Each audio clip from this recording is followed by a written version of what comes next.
Gone with the Wind set Atlanta and Hollywood on fire, but for Vivien Leigh and Clark Gable, the making was pure hell on earth. The film may have won 8 Academy Awards, but behind the glitz and glamour lies a darker story. Undeniably, it is perfect on screen, but what many don't know is the mental and physical toll it took on its stars: drug overdoses, racism, adultery, and severe exhaustion. Did Vivien Leigh, who played Scarlett O'Hara, get involved in a scandalous affair while making of the film? Was she so mentally unstable and overexhausted that she had to take sedatives, leading to an overdose? And did Clark Gable almost quit the film?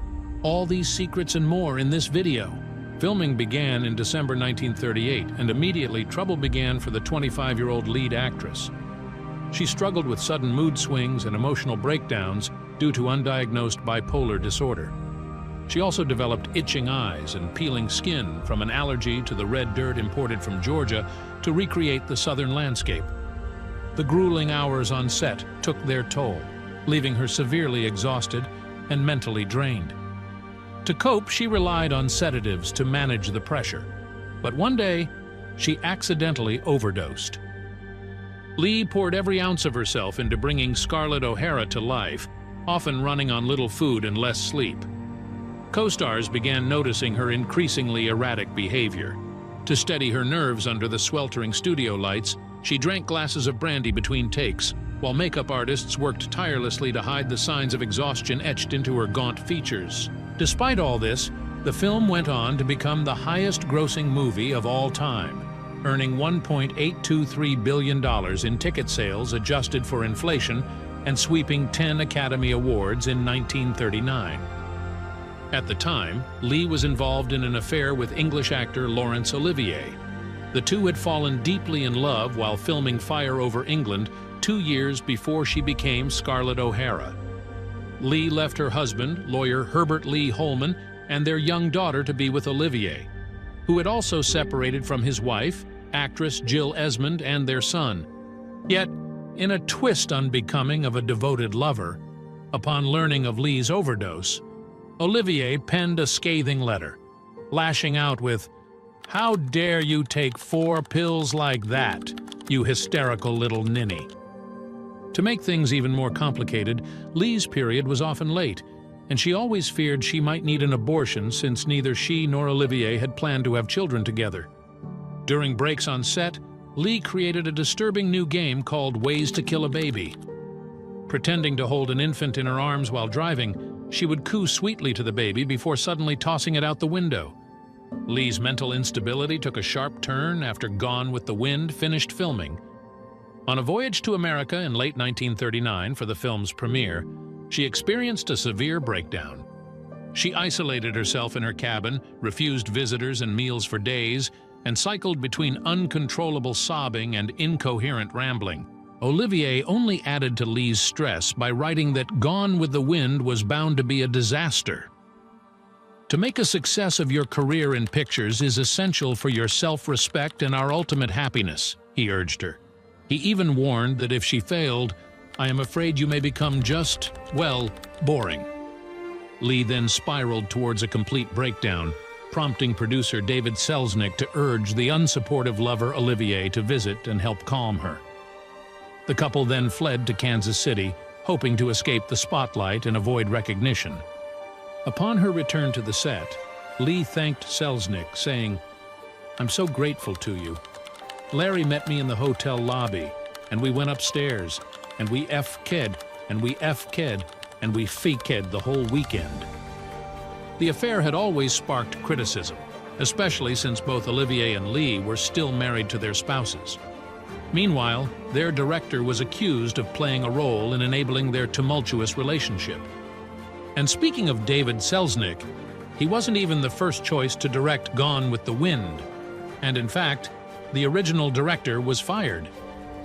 The first director, George Cukor, who had spent over 2 years developing and planning Gone with the Wind, was replaced by Victor Fleming after just 18 days of filming.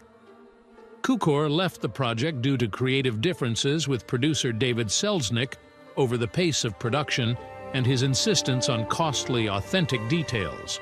However, the real story behind his departure is far more scandalous. Cukor, who was quietly but widely known to be gay, allegedly clashed with Gable. Some say Gable didn't want to work with a gay director. Others speculate that Gable feared Cukor might expose rumors about his alleged past as a male escort. Another theory? Gable was uncomfortable with Cukor's reputation for making women's films and worried the focus would shift to Vivien Leigh instead of him. Whatever the reason, Cukor was replaced, but the whispers about their feud have stuck around ever since. Victor Fleming, who was simultaneously working on The Wizard of Oz, stepped in as Cukor's replacement. Later in production, Fleming reportedly suffered a nervous breakdown. Some speculate it may have been staged, and even threatened to drive his car off a cliff. Exhausted, he took a brief leave to recover, during which Sam Wood temporarily took over directing duties. The finished film ended up being a mix of Cukor's 18 days of work, Fleming's 93 and Wood's 24.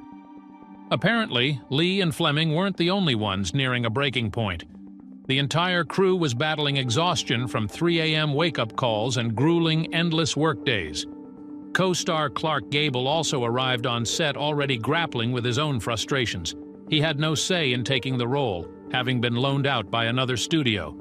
Gable worried about perfecting the Southern accent, and Vivien Leigh's refinement only added to his insecurities about his modest, small-town roots in eastern Ohio. However, his spirits lifted when his new wife sent him a knitted sock to keep his genitals warm, along with cheeky instructions: "Don't let it get cold. Bring it home hot for me." Gable may have been a heartthrob in his time, but he wouldn't charm as many ladies today. For starters, there were rumors about his terrible breath. On top of that, he was known for his rough, blue-collar machismo, a persona he guarded so fiercely that it nearly kept him from taking certain roles. Clark Gable almost walked away from Gone with the Wind during the early stages of production when he found out the set was segregated. He gave an ultimatum to the director, insisting that the white and colored signs be removed. Otherwise, there would be no Rhett Butler. Another notable character in the film is Hattie McDaniel. She made history as Mammy, winning the Academy Award for Best Supporting Actress in 1940. She became the first black actor to win an Oscar, a major achievement given the rampant racial segregation and discrimination of the time. Despite this breakthrough, McDaniel faced major racial challenges in Hollywood. She was often cast in roles that reinforced stereotypes, especially as a maid in several films. Some in the black community criticized her for accepting these roles, feeling they perpetuated negative images. McDaniel defended her choices, saying, "I'd rather play a maid and make $700 a week than be a maid and make $7." Her Oscar win couldn't protect her from the sting of segregation. At the ceremony, held at the segregated Coconut Grove nightclub, McDaniel was made to sit apart from her co-stars, a cruel reminder of Hollywood's racial divide. Her triumph was monumental, yet she was trapped in a world where racial discrimination overshadowed talent. Gone with the Wind also transformed Vivien Leigh's life, earning her the Best Actress Oscar and catapulting her to superstardom. But the exhaustion and dark moods she endured during filming were just the start of her struggles. In the years that followed, she attempted suicide, suffered an acute nervous breakdown, and underwent electroconvulsive therapy. Over time, she became unrecognizable to Olivier, the man she once adored, and tragically passed away alone in 1967 at the age of 53. Gone with the Wind is more than a classic film. It reflects the mental struggles and racial discrimination faced by its cast.